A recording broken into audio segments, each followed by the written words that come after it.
نحمدہ ونصلی علی رسولہ الکریم اما بعد اعوذ باللہ من الشیطان الرجیم بسم اللہ الرحمن الرحیم۔ میرے چینل کے محترم ناظرین کرام، السلام علیکم ورحمۃ اللہ وبرکاتہ۔ میرے محترم دوستوں، بھائی اور بزرگوں، ہماری آج کی جو گفتگو ہے وہ پچھلی جو ہم نے ویڈیو بنائی تھی اغلاط العوام کے سلسلے میں، یعنی عوام میں مشہور جو غلطیاں ہیں ان کی نشاندہی کرنے کی کوشش کی تھی ہم نے، تو یہ اس کا دوسرا پارٹ ہے۔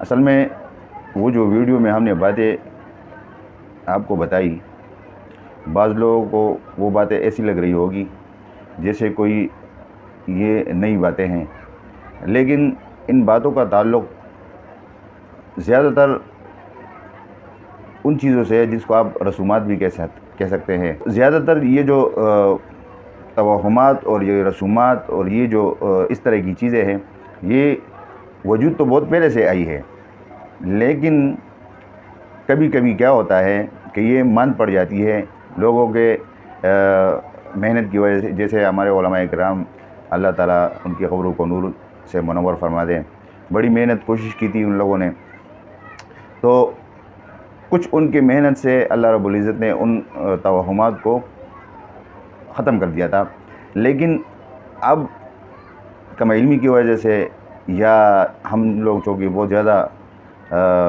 ماڈرن بن گئے ہیں اور زیادہ تر لوگ اب کتابوں کا مطالعہ بھی نہیں کرتے، اور کچھ باتیں ایسے ہیں کہ ہم اپنے علماء کرام سے اس کے بارے میں پوچھتے ہی نہیں ہیں، تو جس کی وجہ سے پھر اس طرح کے مسائل جو ہے نا وہ جنم لیتے ہیں۔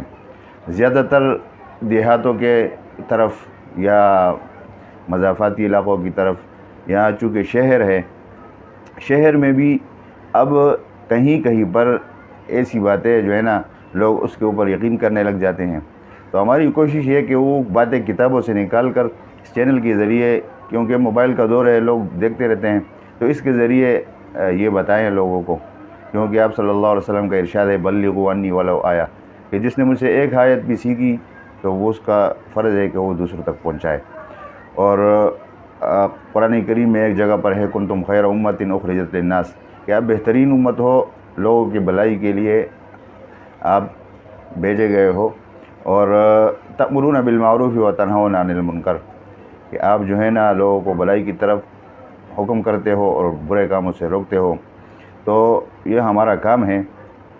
تو یہ آج کی ہماری جو گفتگو ہے یہ اسی سلسلے کی دوسری قسط آپ کہہ لیں یا دوسرا پارٹ کہہ لیں۔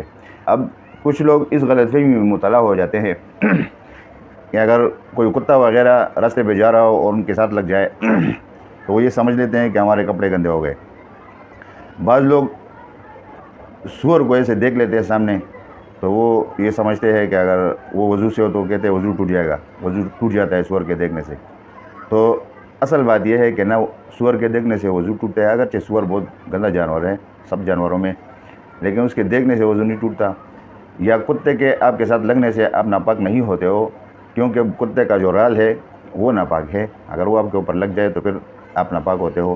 ویسے کتا اگر سوکھا ہوا ہو تو اس کی مثال ایسی ہے جیسے سوکھا ہوا نجاست۔ تو یہ بات ایک سمجھ لے۔ ایک بات لوگوں کے ذہن میں یہ ہے کہ بعض اوقات آپ نے دیکھا ہوگا کہ کچھ عورتیں نماز پڑھ کے کیا کرتی ہے کہ وہ جا نماز کا جو سرا ہے وہ نماز پڑھنے کے بعد تھوڑا سا سرا الٹا کر لیتی۔ اب یہ آپ کیا سمجھتے ہیں کہ کیوں کرتی ہے؟ ان کے ذہن میں کچھ نہ کچھ ہوتا ہے نا، تو یہ وہی توہمات ہیں۔ اب کچھ لوگوں کا وہم یہ ہے کہ ہم اگر ایسے اٹھ کے جائیں گے تو شیطان ہے کہ ادھر سجدہ کرے گا، شیطان کو سجدہ کرنے کی کیا ضرورت ہے؟ یہ توہمات ہیں۔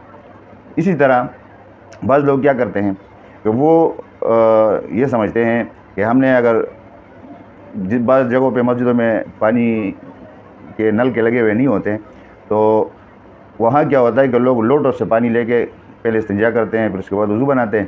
تو کچھ لوگ ایسے بھی ہیں، اگر آپ نے شاید دیکھا ہو کہ وہ لوٹے میں پانی لے کر جب استنجا کرتے ہیں تو وہاں سے جب واپس آتے ہیں تو اس بچے ہوئے پانی سے وضو نہیں کرتے ہیں، وہ وضو کے لیے الگ پانی لیتے ہیں۔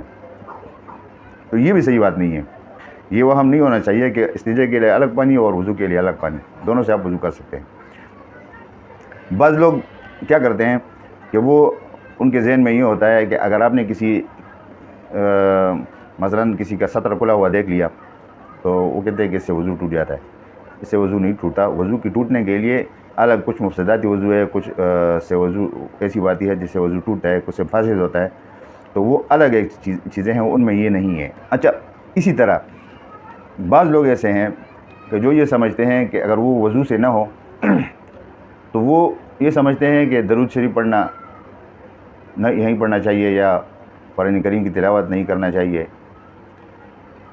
تو آپ بغیر وضو کے تلاوت بھی کر سکتے ہو, درود شریف بھی پڑھ سکتے ہو, ذکر اور اذکار بھی کر سکتے ہو, لیکن آپ قرآن کریم کو بغیر وضو کے چھو نہیں سکتے. بغیر وضو کے آپ قرآن کریم کو چھو نہیں سکتے. باقی آپ تلاوت کر سکتے ہو, ذکر اذکار کر سکتے ہو, درود شریف بھی پڑھ سکتے ہو. بعض لوگوں کے ذہن میں یہ بات ہوتی ہے, جس گھر میں حیض اور نفاس والی عورتیں ہو تو بعض لوگ کیا کرتے ہیں کہ ان کو اگر کھانا وانا پکانا ہو یا کوئی چیز وہ آپ کو لا کے دے تو بعض لوگ اس سے کراہت محسوس کرتے ہیں اور ان کے ہاتھ کی بنی ہوئی چیز نہیں کھاتے ہیں یا ان کو ناپاک سمجھتے ہیں. تو یہ بھی غلط بات ہے. تو یہ توہمات ساری جو ہے اس سے بچنا چاہیے, اور جب بھی اسی طرح کی کوئی بات ہو تو اچھی بات یہ ہے, افضل بات یہ ہے اور ثواب والی بات یہ ہے کہ آپ ان باتوں میں اپنے علماء کی طرف رجوع کریں, علماء کرام سے اس کا صحیح مسئلہ پوچھیں. وہ آپ کو گائیڈ کریں گے, آپ کو صحیح مسئلہ بتائیں گے, اور اس توہمات سے آپ کو پھر نکلنے کا راستہ ملے گا. تو امید ہے کہ آپ کو یہ گفتگو اچھی لگی ہوگی. مزید کچھ باتیں اور ہے وہ پھر اگلی ویڈیو میں بیان کریں گے, یا اب تک کے لیے اتنا ہی کافی ہے کیونکہ ویڈیو بہت زیادہ لمبی ہو جاتی ہے. تو اس دعا کے ساتھ آج کی ویڈیو کا اختتام کریں گے کہ اللہ رب العزت ہمیں صحیح دین پر چلنے کی اور اس کو سمجھنے کی توفیق عطا فرمائے. وآخر دعوانا ان الحمد للہ رب العالمین. والسلام علیکم ورحمۃ اللہ وبرکاتہ.